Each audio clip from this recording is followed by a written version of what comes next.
জানো তো, আমি না সিমুইয়ের পায়েস খেতে ভীষণ ভালোবাসি বরাবর, ছোট থেকেই। সিমুইয়ের পায়েস হলেই ভীষণ ভালো লাগতো, খুশি হয়ে যেতাম। এখন খুব একটা খাওয়া হয় না, অনেক কমে গেছে।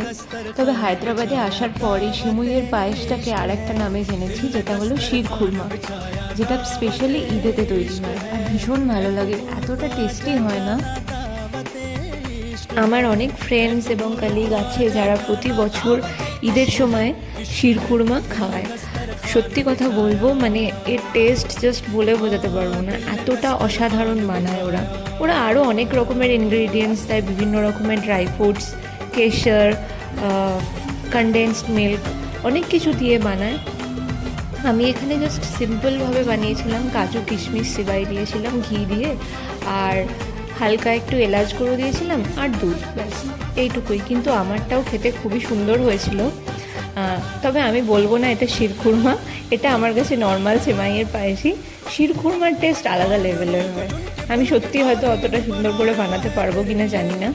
তবে অফিসে যখন কেউ শিরখুরমা নিয়ে আসতো না, রীতিমতো কাড়াকাড়ি পড়ে যেত যে কে আগে খাবে আর কে কতটা খেতে পারবে, এতটাই ভালো বানাতো ওরা।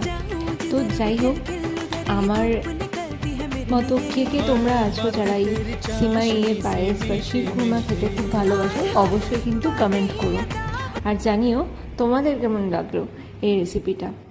জানি এটা খুবই সাধারণ একটা রেসিপি, কিন্তু তাহলেও আমার কাছে কিন্তু এটা অনেক অসাধারণ একটা রেসিপি আর আমার খুব প্রিয় একটা রেসিপি। যাই হোক, আজকের এই ব্লগটা এই পর্যন্তই। দেখা হচ্ছে আবার নেক্সট কোনো ব্লগে। ততক্ষণ পর্যন্ত সবাই খুব ভালো থেকো, সুস্থ থেকো। আজ তবে আসি, টাটা।